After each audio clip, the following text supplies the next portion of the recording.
إن الحمد لله نحمده ونستعينه ونستغفره ونعوذ بالله من شرور أنفسنا ومن سيئات أعمالنا من يهده الله فلا مضل له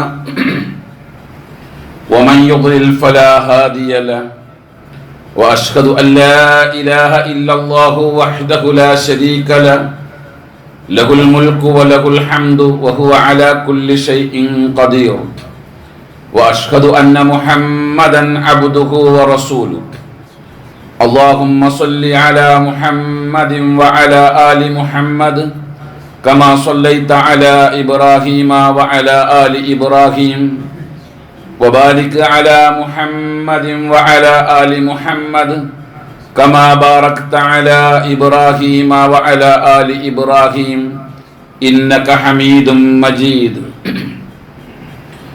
يا أيها الذين آمنوا اتقوا الله حق تقاته ولا تموتن إلا وأنتم مسلمون يا أيها الناس اتقوا ربكم الذي خلقكم من نفس واحدة وخلق منها زوجها وبث منهما رجالا كثيرا ونساء واتقوا الله الذي تساءلون به والأرحام إن الله كان عليكم رقيبا أما بعد فإن خير الكلام كلام الله وخير السنن سنن محمد صلى الله عليه وسلم وشر الأمور محدثاتها وكل محدثة بدعة وكل بدعة ضلالة وكل ضلالة في النار أعوذ بالله من الشيطان الرجيم بسم الله الرحمن الرحيم إن الله يأمركم أن تؤدوا الأمانات إلى أهلها وإذا حكمتم بين الناس أن تحكموا بالعدل إن الله نعم ما يعظكم به إن الله كان سميعا بصيرا പ്രപഞ്ച സൃഷ്ടാവായ അള്ളാഹുവിൻ്റെ വിധിവിലക്കുകളും നിയമനിർദ്ദേശങ്ങളും ജീവിതത്തിൻ്റെ എല്ലാ മേഖലകളിലും പ്രത്യേകിച്ച് നമ്മുടെ രഹസ്യ ജീവിതങ്ങളിൽ സൂക്ഷിച്ചു പാലിച്ച് ജീവിക്കുകയും അവൻ്റെ ഇഷ്ടപ്പെട്ട അടിമകളായി തീരുവാനായി നാം പരമാവധി പരിശ്രമിക്കുകയും ചെയ്യുക. അല്ലാഹു തആല നമ്മെ അത്തരത്തിലുള്ള സൗഭാഗ്യവാന്മാരുടെ കൂട്ടത്തിൽ ഉൾപ്പെടുത്തി അനുഗ്രഹിക്കുമാറാകട്ടെ. പ്രിയമുള്ള മുഅ്മിനുകളെ, മുഅ്മിനാത്തുകളെ, വിശുദ്ധ ഖുർആൻ 4-ാം അധ്യായം സൂറത്തു നിസായിലെ 58-ാമത്തെ വചനമാണ് ഇവിടെ പാരായണം ചെയ്തിട്ടുള്ളത്. നിരവധി പ്രത്യേകതകളാൽ സമ്പന്നമാണ് ഈ വചനം. ഇതിൻ്റെ തഫ്സീറിൽ ഇമാം ഖുർത്തുബിയെ പോലെയുള്ള മുഫസ്സിറുകൾ രേഖപ്പെടുത്തിയിട്ടുണ്ട്. ഹാദിഹിൽ ആയത്തു മിൻ ഉമ്മഹാത്തിൽ അഹ്കാമി തളമ്മനത് ജമീഅദ്ദീൻ. ഈ ആയത്ത് ഇസ്ലാമിൻ്റെ വിധിവിലക്കുകളുടെ മാതാവ് എന്നാണ് ഈ ആയത്തിന് അറിയപ്പെടുന്നത്. ഇസ്ലാമിക വിധിവിലക്കുകൾ അതിനൊരു മാതാവുണ്ടെങ്കിൽ അത് ഈ ആയത്താണ്. തളമ്മനത് ജമീഅദ്ദീൻ, ദീനിന്റെ എല്ലാ വശങ്ങളെയും ഈ വചനത്തിൽ അല്ലാഹു തആല ഉൾപ്പെടുത്തിയിരിക്കുന്നു എന്നാണ് പറയുന്നത്. അത്രമാത്രം പ്രത്യേകതകൾ, പല മുഫസ്സിറുകൾ പലതരത്തിലുള്ള പ്രത്യേകതകൾ ഈ വചനവുമായി ബന്ധപ്പെട്ടുകൊണ്ട് രേഖപ്പെടുത്തിയിട്ടുണ്ട്. അതിലെടുത്തു പറയാൻ കഴിയുന്ന ഒരു പ്രത്യേകത, ഈ വചനം അവതരിക്കുന്നത് റസൂൽ സല്ലല്ലാഹു അലൈഹി വസല്ലം വിശുദ്ധ കഅബയുടെ വാതിൽപ്പടിയിൽ നിൽക്കുമ്പോഴാണ്. ഇമാം ഖുർത്തുബി രേഖപ്പെടുത്തുന്ന ഒരു റിപ്പോർട്ടിൽ ഇങ്ങനെ കാണാം, ദാലിക ഖിതാബുൻ ലിന്നബി സല്ലല്ലാഹു അലൈഹി വസല്ലം ഖാസ ലിഅംരിൽ മിഫ്താഹ്. നബി സല്ലല്ലാഹു അലൈഹി വസല്ലമയോട് പ്രത്യേകമായുള്ളൊരു നിർദ്ദേശമാണ് ഈ വചനത്തിൽ. അത് വിശുദ്ധ കഅബയുടെ താക്കോലുമായി ബന്ധപ്പെട്ടുകൊണ്ടാണ് എന്നും രേഖപ്പെടുത്തിയിട്ടുണ്ട്. ഇന്ന് ഈ ആയത്തിനും അതിൻ്റെ പശ്ചാത്തലത്തിനും ഏറെ പ്രാധാന്യമുണ്ട്. കാരണം നമ്മുടെ രാജ്യം 80-ാം സ്വാതന്ത്ര്യ ദിനം ആഘോഷിക്കുകയാണ് നാളെ. 1757 മുതൽ 190 വർഷക്കാലം നമ്മുടെ രാജ്യം ബ്രിട്ടീഷ് അടിമത്തത്തിലായിരുന്നു. അതിൽ നിന്നും സ്വാതന്ത്ര്യം നേടിയതിൻ്റെ 80-ാം വാർഷികമാണ് നാളെ നമ്മുടെ ഇന്ത്യ രാജ്യം ആഘോഷിക്കാനിരിക്കുന്നത്. ഇത്തരമൊരു സാഹചര്യത്തിൽ വിശ്വാസി എന്ന നിലയിൽ ചില നിലപാടുകളെ പറ്റി നാം ബോധവാന്മാരായിരിക്കണം. ഇസ്ലാം അടിമത്തം, അതേപോലെ അധിനിവേശം, സ്വാതന്ത്ര്യം തുടങ്ങിയ വിഷയത്തിൽ കൃത്യവും വ്യക്തവുമായ നിലപാടുകൾ പ്രഖ്യാപിച്ച മതമാണ്. അർത്ഥപൂർണമായ സ്വാതന്ത്ര്യം എന്നാൽ സമ്പൂർണ്ണ നീതിയിലും സമത്വത്തിലും അധിഷ്ഠിതമായ സ്വാതന്ത്ര്യം എന്നാണ് അതിനർത്ഥം. അതാണ് ഇസ്ലാം പഠിപ്പിക്കുന്നത്. ഒരു വ്യക്തിയാകട്ടെ, ഒരു സമൂഹമാകട്ടെ, ഒരു രാഷ്ട്രമാകട്ടെ, ഒന്നിനെയും അടിമകളാക്കി വെക്കാൻ ഇസ്ലാം അനുവദിക്കുന്നില്ല. ഒന്നിനെയും അടിമകളാക്കി വെക്കാൻ പാടില്ല എന്നുള്ളതാണ് ഇസ്ലാമിന്റെ നിർബന്ധം. ഉമർ ഇബ്നുൽ ഖത്താബ് റളിയല്ലാഹു അൻഹുവിന്റെ മുമ്പിൽ ഒരു ക്രിസ്ത്യാനി ഒരു കേസുമായി വന്നു. ആ ക്രിസ്ത്യാനി ഈജിപ്തുകാരനാണ്.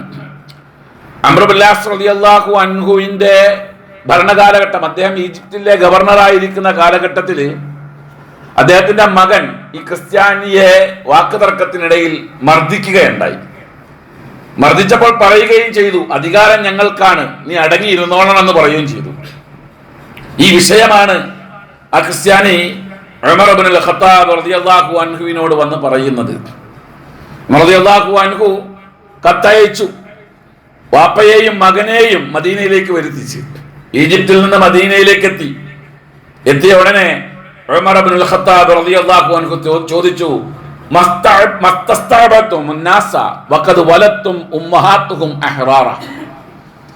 എന്നു മുതലാണ് നിങ്ങൾ മനുഷ്യന്മാരെ അടിമകളാക്കി വെക്കാൻ തുടങ്ങിയത്?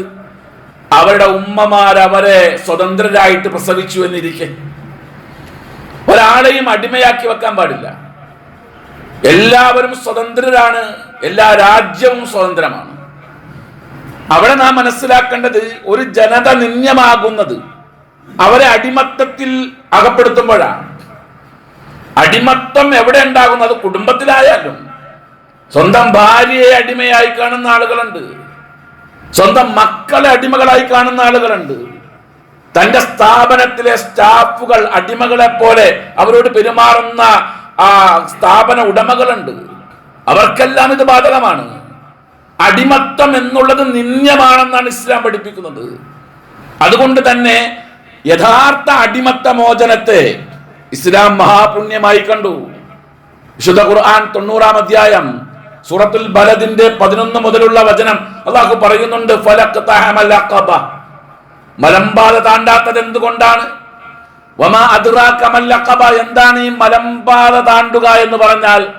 ഫക്കു റഖബത്തിൻ, ഒരു അടിമയെ മോചിപ്പിക്കലാണ്. അടിമയെ മോചിപ്പിക്കുക എന്നുള്ളത് മഹാപുണ്യമാണ്.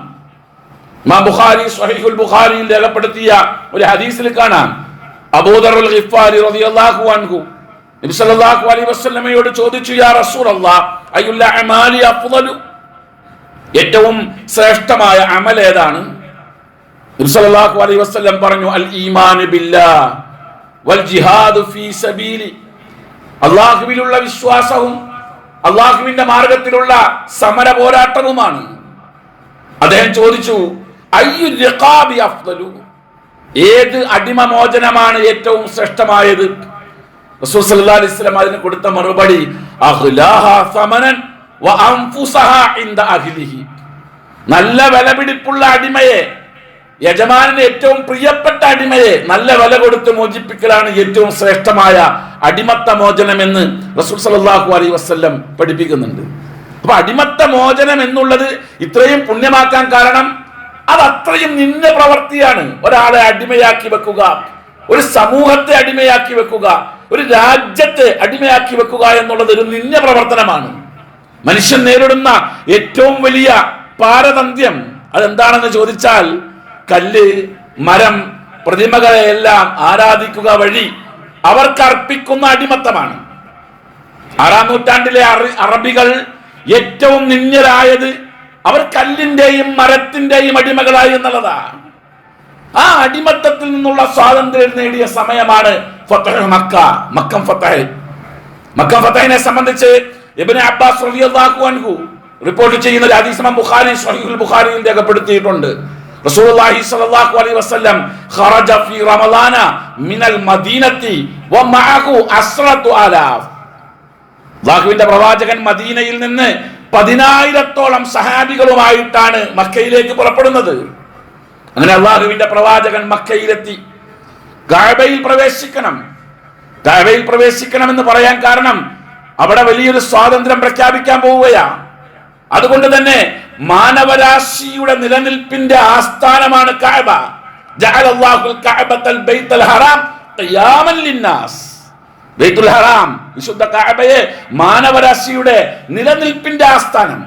ആ ആസ്ഥാനത്തിൽ 360-ൽ പരം ബിംബങ്ങളെ വെച്ച് അവയ്ക്ക് അടിമപ്പണി ചെയ്തുകൊണ്ടിരിക്കുന്ന മക്കക്കാര് ബിംബങ്ങളുടെ അധിനിവേശത്തിൽ നിന്നും അന്ന് മക്കയെ സ്വാതന്ത്ര്യമാക്കാൻ വേണ്ടിയാണ് റസൂലുള്ളാഹി സ്വല്ലല്ലാഹു അലൈഹി വസല്ലം കഅബയുടെ താക്കോൽ ആവശ്യപ്പെടുന്നത്. എവിടെയാ കഅബയുടെ താക്കോല്?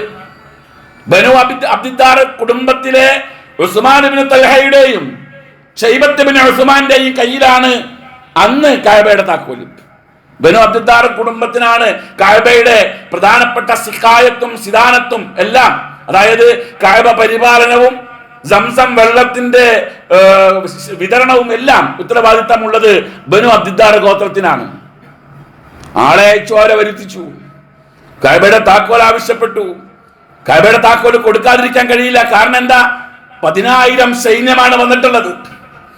ആ സൈന്യത്തിന്റെ മുമ്പിൽ ഇവര് വളരെ ന്യൂനപക്ഷം എന്ന് പറയാം. അത്രയും ന്യൂനപക്ഷമായ വിരലിൽ എണ്ണാവുന്ന ആളുകൾക്ക് പ്രതിരോധിക്കാൻ കഴിയില്ല. അല്ലാഹുവിന്റെ പ്രവാചകന്റെ കയ്യിലേക്ക് അലി ഇബ്നു അബീ ത്വാലിബ് റളിയല്ലാഹു അൻഹുവിന്റെ കൈ മുഖേന താക്കോൽ കൊണ്ടുവന്ന് കൊടുത്തു. റസൂലുള്ളാഹി സ്വല്ലല്ലാഹു അലൈഹി വസല്ലം കഅബ തുറന്നു. ദഖല നബി സ്വല്ലല്ലാഹു അലൈഹി വസല്ലം മക്ക യൗമൽ ഫത്ഹി വഹൗലൽ ബൈത്തി 60 വ300 നുസുബ. 360 ബിംബങ്ങൾ കഅബയുടെ അകത്തുണ്ടായിരുന്നത്. ഫജഅല യത്അനുഹാ ബിഊദിൻ ഫീ യദിഹി. അല്ലാഹുവിന്റെ പ്രവാചകന്റെ കയ്യിലുള്ള ഒരു വടി കൊണ്ട് അതെല്ലാം തച്ചുടച്ചിട്ട് പറഞ്ഞു, ജാഅൽ ഹഖു വസഹഖൽ ബാതിൽ. സത്യം എത്തിയിരിക്കുന്നു, അസത്യം തകർന്നിരിക്കുന്നു. അതാണ് സ്വാതന്ത്ര്യം എന്ന് പറഞ്ഞാൽ. സത്യമുണ്ടാകണം, അവിടെ സമത്വമുണ്ടാകണം, നീതി ഉണ്ടാകണം. അത് പുലർന്നിരിക്കുന്നു. കഅബയിലെ മാലിന്യങ്ങൾ നീക്കം ചെയ്ത ശേഷം അല്ലാഹുവിന്റെ പ്രവാചകൻ കഅബ പൂട്ടി ആ താക്കോലുമായി പുറത്തേക്ക് ഇറങ്ങുകയാണ്. കഅബയുടെ ഉമ്മറപ്പടിയിൽ നിൽക്കുകയാണ്. കഅബയുടെ ഉമ്മറപ്പടിയിൽ നിൽക്കുമ്പോൾ റസൂൽ സല്ലല്ലാഹു അലൈഹി വസല്ലമയുടെ നേരെ 2 ആളുകൾ കൈ നീട്ടി. എന്തിനാ? ആ താക്കോലിന് വേണ്ടി. ഇതുവരെ ബനി അബ്ദിദ്ദാർ ഗോത്രത്തിന്റെ കയ്യിലായിരുന്നു താക്കോല്.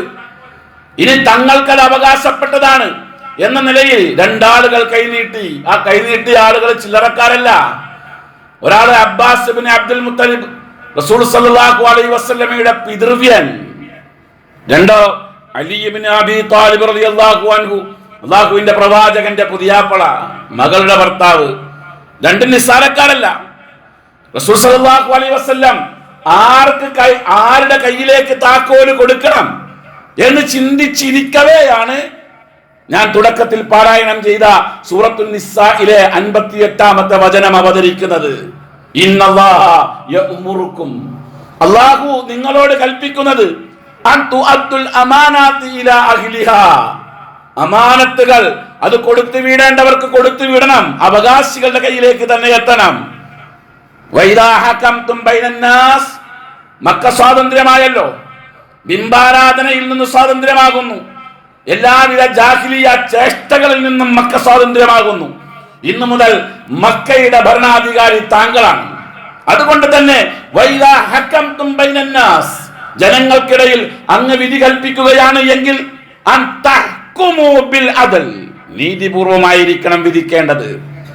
ഒരു രാജ്യം സ്വാതന്ത്ര്യമാവുക എന്ന് പറഞ്ഞാൽ അതിനർത്ഥം നീതിപൂർവം അവിടെ കാര്യങ്ങൾ നടക്കുമെന്നർത്ഥം.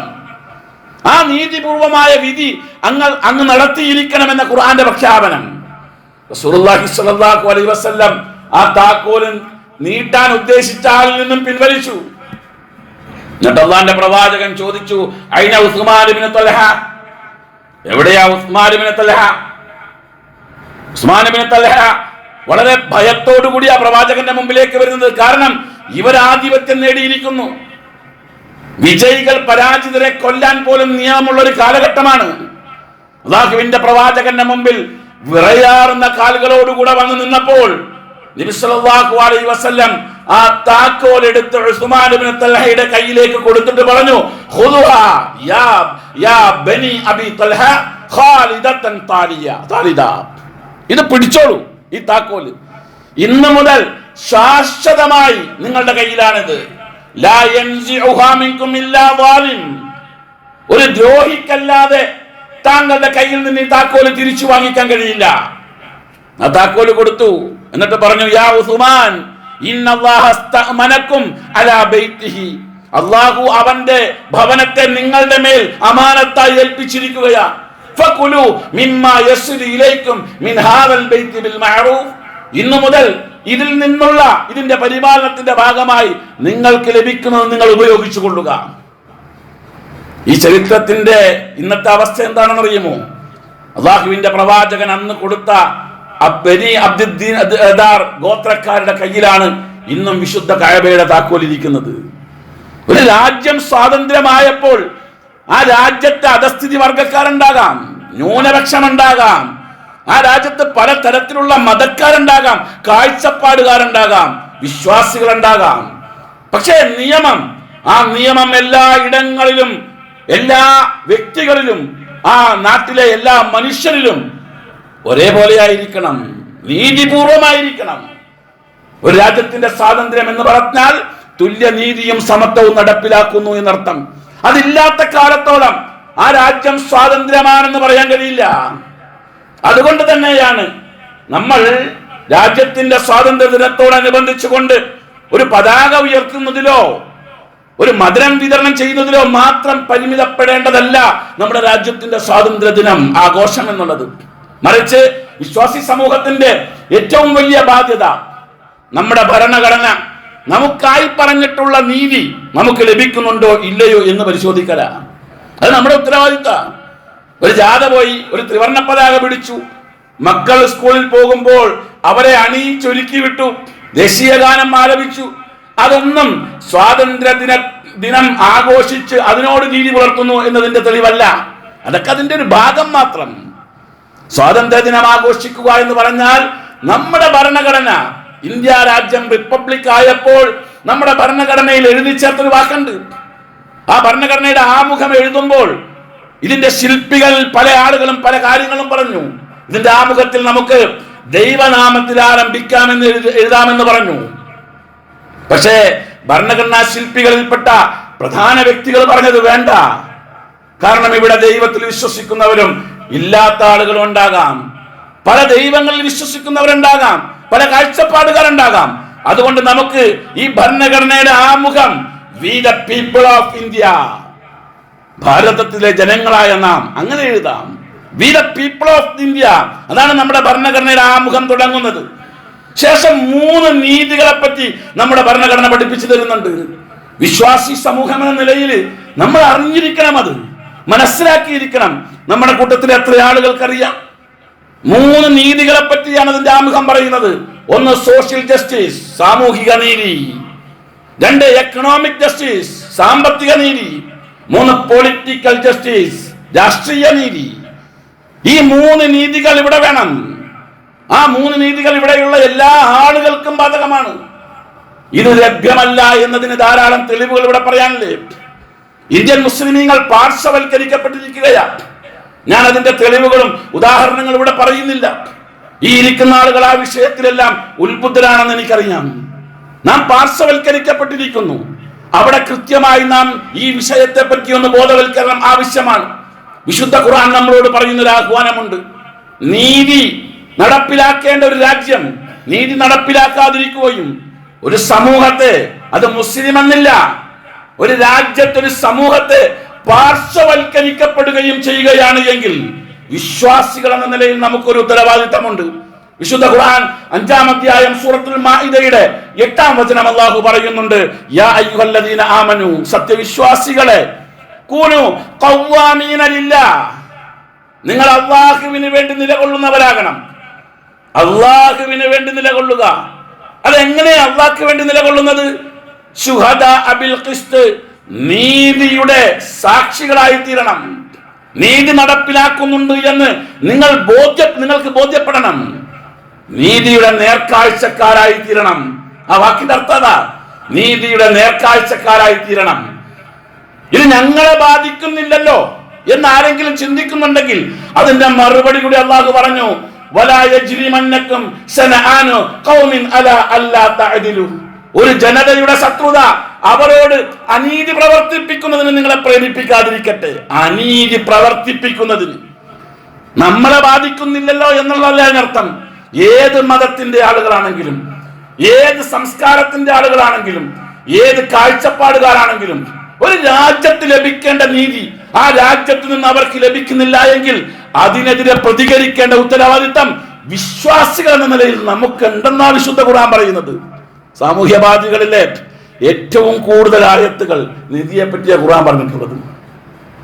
ഖുർആനിലെ സാമൂഹ്യ ബാധ്യതകൾ പറയുന്നിടത്ത് എണ്ണി നോക്കിയിട്ടുണ്ടോ?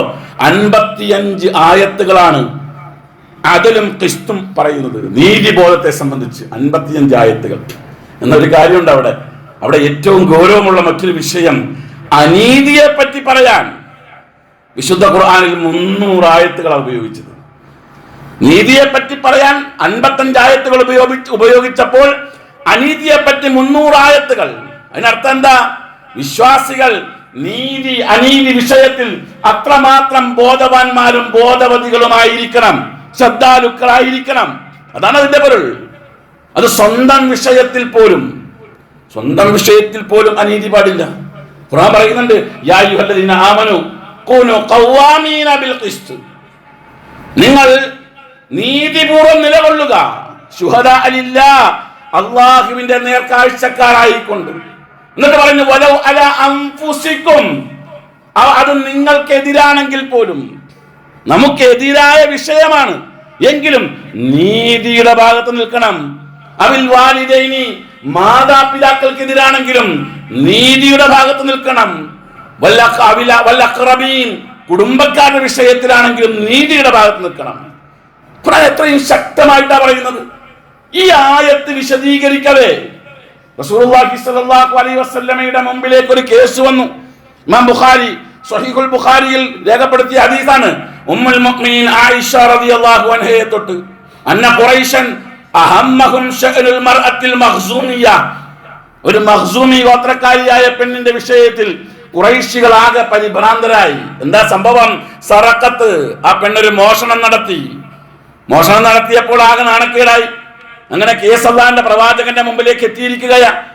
ഈ വിഷയത്തിൽ ആ പെണ്ണ് കുറ്റക്കാരിയല്ല എന്ന് വിധി വരണം. ആര് പ്രവാചകനോട് പോയി പറയും? അവരിങ്ങനെ പരസ്പരം സംസാരിച്ചു. ആരാ റസൂലിനോട് ഈ വിഷയം പറയാ?